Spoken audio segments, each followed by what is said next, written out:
Villa Park.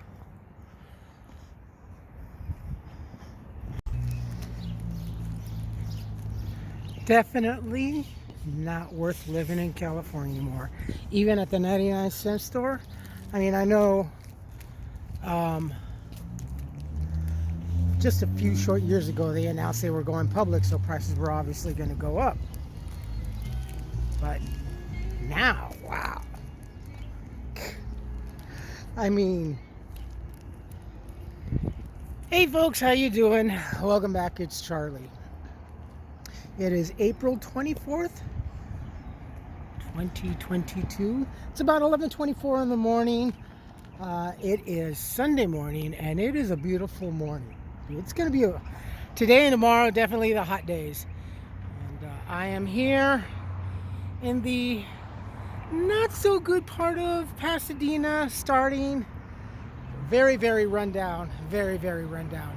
This whole little shopping area right here, this place used to be it used to be a glass company. You never knew what it was until you'd walk by early in the morning and you see the workers loading up their trucks and stuff. That used to be a glass company.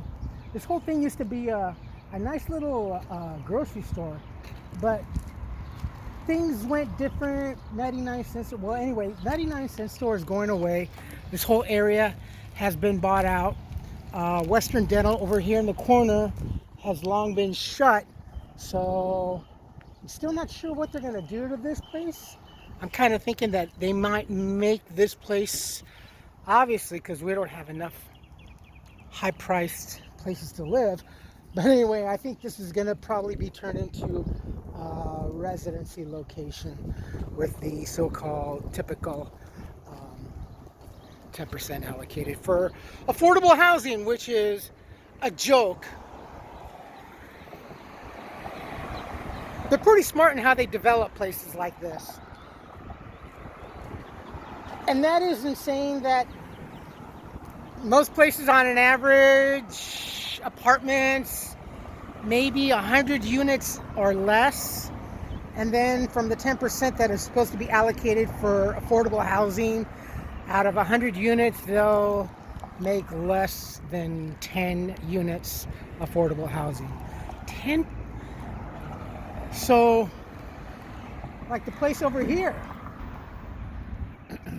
Now, this place is really, I mean, they see these homes right here? These were built almost 9 years ago. They were decent homes, but then they bulldoze them down and then they turn these high prices. You know, I've said this in the past that they are pushing low-income people out of Pasadena, and that really does stand to be true. They've been kind of meticulous on here and there and wherever they place new projects. And in fact, some of the buildings up towards the Woodbury area and the Washington area, they have like nice apartments, and it's like, why would you want to spend $3,000 a month living and walking out of your apartment in a very dangerous, high crime ridden area? So now, like these places right here, this is an okay apartment. It was still very expensive here.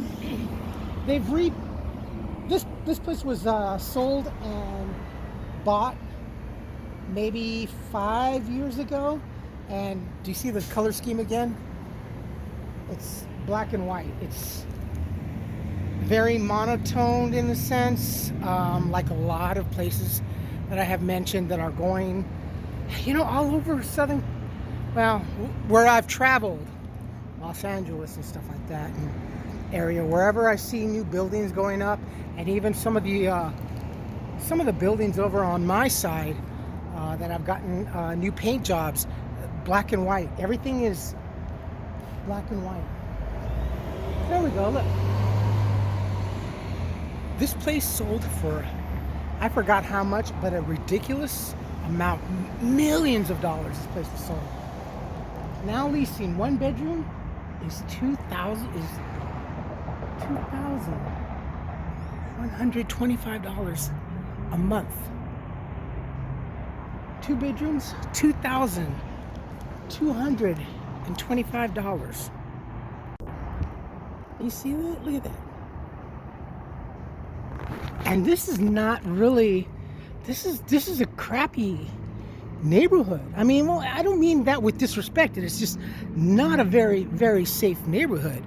It's still very dilapidated. Villa Park over there, there's always crime over there. A lot of people get mugged and shot. It's a bit of a gang turf rivalry over here.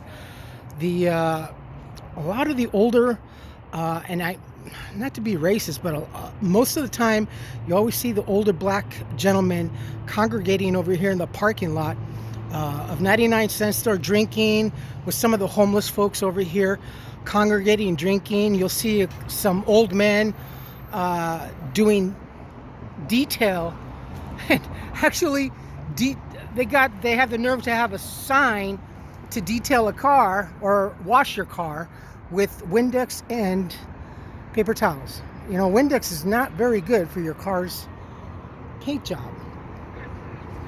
There's Kaiser, and you know, I was homeless just over there, a block away. So this is not a very good area. This is really, really not. It's all dilapidated. Lake Avenue is down just right over there. And then there's just, it's outrageous. Gasoline started going back up again yesterday. And you know, and there were, it's kind of stupid because most people believe in all this crap. They were saying in the news, oh, well, you know, we don't understand, but if anybody has their finger on the pulse of politics, it's always the news, paper outlets, and the media. I mean, I know because I used to work for, you know, newspapers, printing.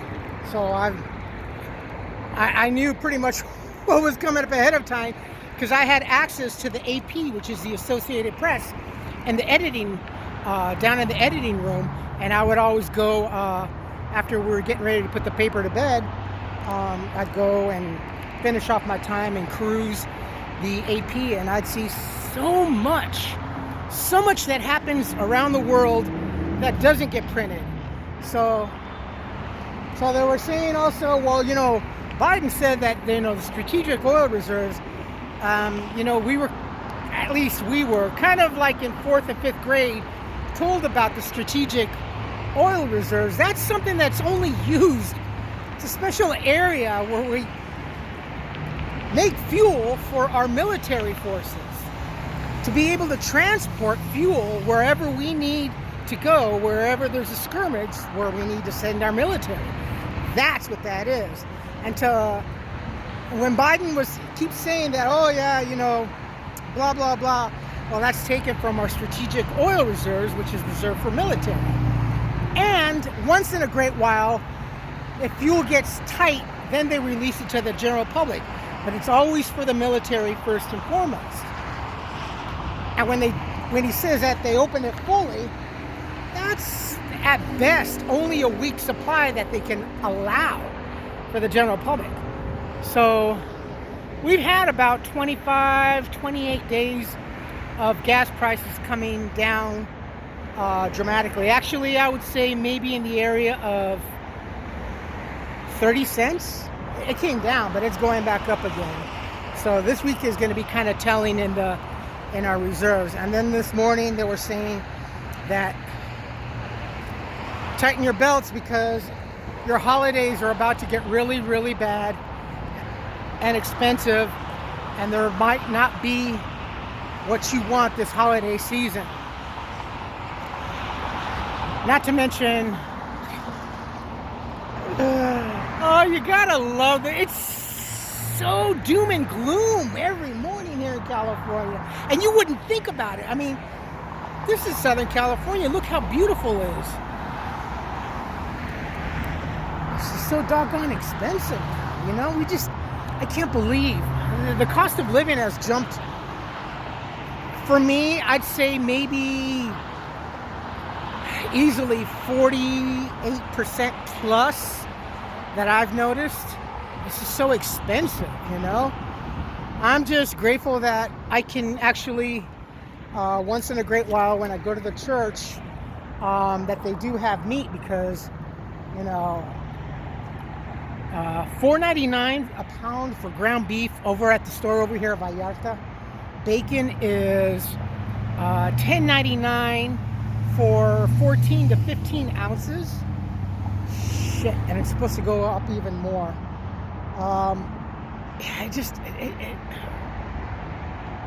It's just complete lunacy. It seems to me now. I read in between the lines, and I read different paragraphs in life, especially in politics out here. But the whole trend in California now, it seems like they are doing their best to get rid of poor people or poverty, and making California, it seems, to be more exclusive for the wealthy and the elite. I mean, they're pushing electric cart. They're making California to be green first, and to be green, completely green, electric and everything, you know. Just not too long ago here in Pasadena, the new law went in effect. You can only have electric leaf blowers and stuff like that. That's expensive. To have an electric car, that's expensive. Do you think the average person that works at retail can afford a car? We're supposed to stop selling combustible fuel vehicles by what?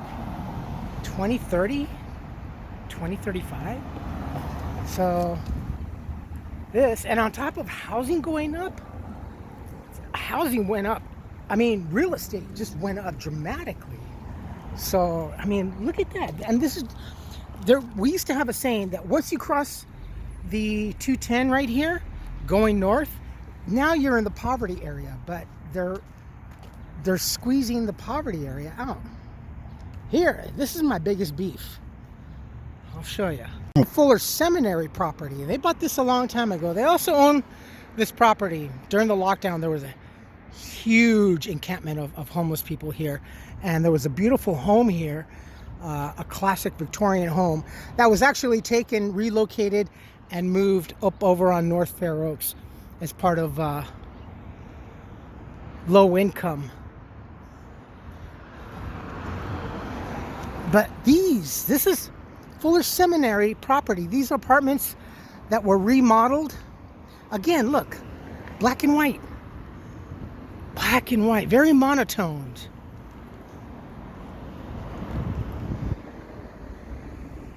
These are expensive.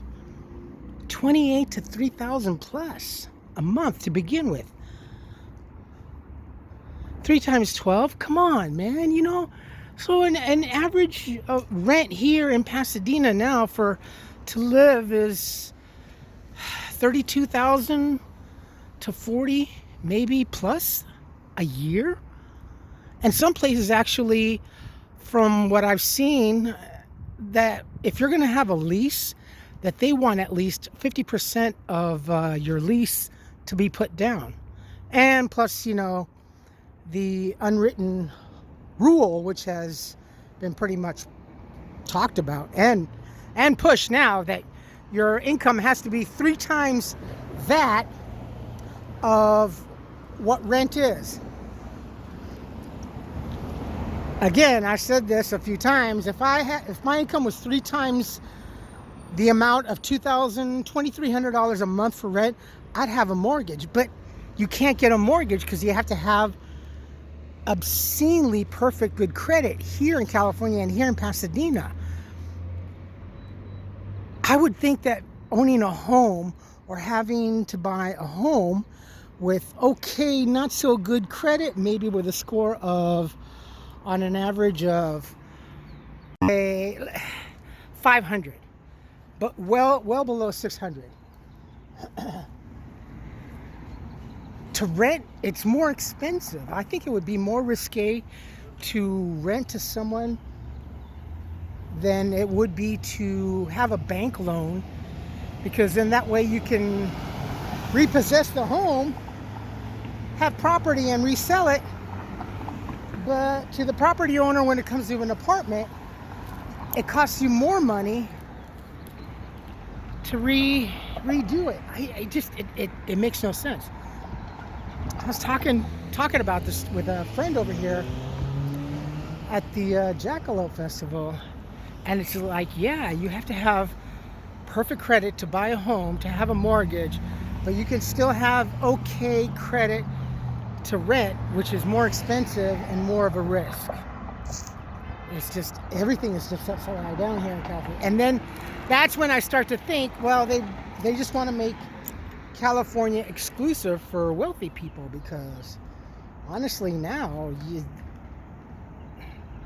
it doesn't pay to be poor and to come to California anymore. No, I don't care if you got full-blown food stamps and GR and Medi-Cal and whatever, you still can't afford the luxuries of life. Just the simplicity.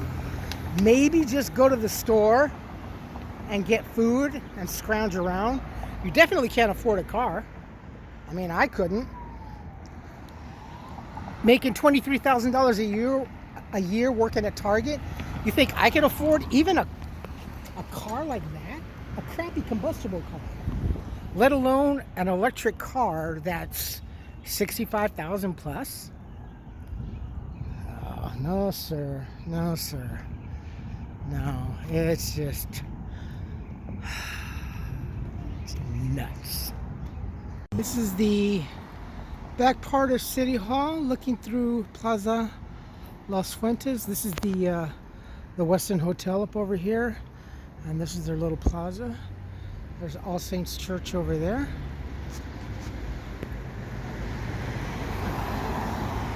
This is the Pacific Asia Museum. It's very nice in here. It's very beautiful. This spent maybe about a year or so in retrofit. This building was one of several buildings actually here in Pasadena that need earthquake retrofitting, and they retrofitted this building. It's really nice. They have a nice little garden area in here. It's really nice.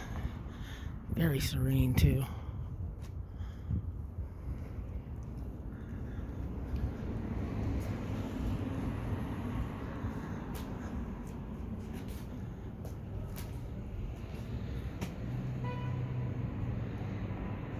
Well, I was gonna go in there and show you folks, but now you have to check in, and now you have to pay an admission, and you have to wear a mask in that area. Oh yeah, that's another thing.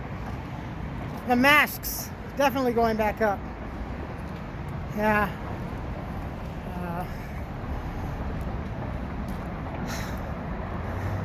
At the college level, they wanna start introducing the masks to go back up, which is all it's a complete farce. It's just a joke. You know, they just don't want to relinquish control back to the people. I don't know why. It's just so stupid. Still has taken forever. This whole project was supposed to have been built by 2020 fully. But then again, given 2 years, no, 2019. They started with the demolition of the Macy's building over here, and then this whole project. Parsons project got built a year and a half, almost 2 years, 4 years quicker than this place, and this place has still been in limbo. So, you know, but then again, I would imagine rent to be what, 60,000 plus a year, easily. This is Los Robles and Colorado Boulevard here. Very, very, very shishi. This is the old Western Assets building. This just got sold. That's why they were repainting it. It used to be kind of a funky mustard yellow color, which I kind of liked. But now they're going for these monotone colors. And we're at the Paseo. This place is still empty. This used to be a GNC, shut down a long time ago. There's a Starbucks I used to come to a lot when I was homeless. My friend B used to work here. She was such a sweet person. And the Arclight Theater has been closed 2 years. Still don't know really what's going to take its place. It's just what? Don't really know. This was the multiplex. I think 12 or 16 movie theaters in there.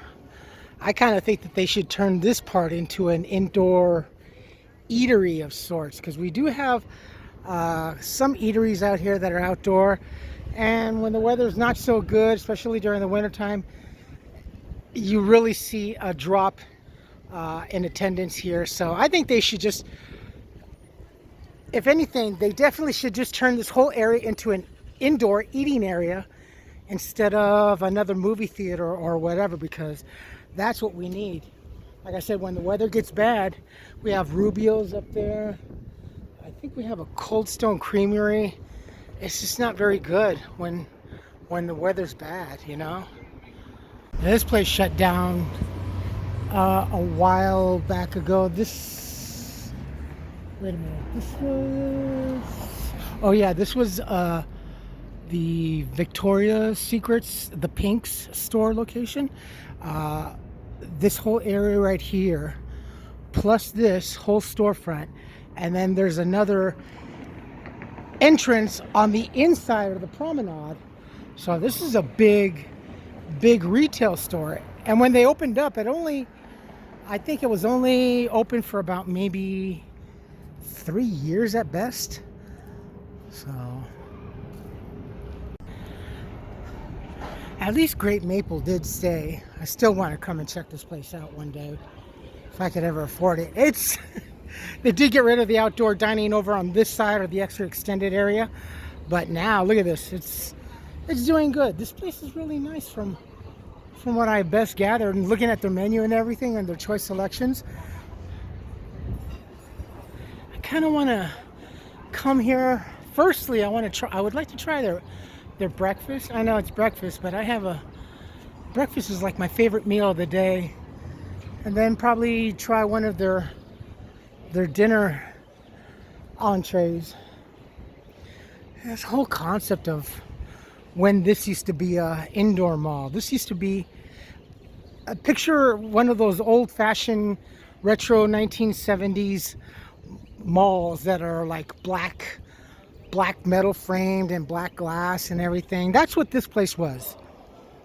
When I got married the first time, then they turned this around, deconstructed it, I think, and then they turned it into this outdoor thing. There's more eatery over there, but this place just doesn't do very well, honestly. I'm kind of surprised Brighton's still over here. Tony Bahama's, they've been here ever since they've opened. They've become now the new flagship store. Tried and true. My old store used to be over there down by the left, Harry and David's. That used to be Gelson's. And Gelson's was premiered and featured as, you know, you move here, you have residency, you have all these shops at your convenience. You live, you can dine, you can shop, you can go grocery shopping. Gelson's would actually send your groceries up to your household wherever you lived in one of these units, and they could no longer afford the footprint real estate here. This place is great. They have a lot of wonderful stuff here.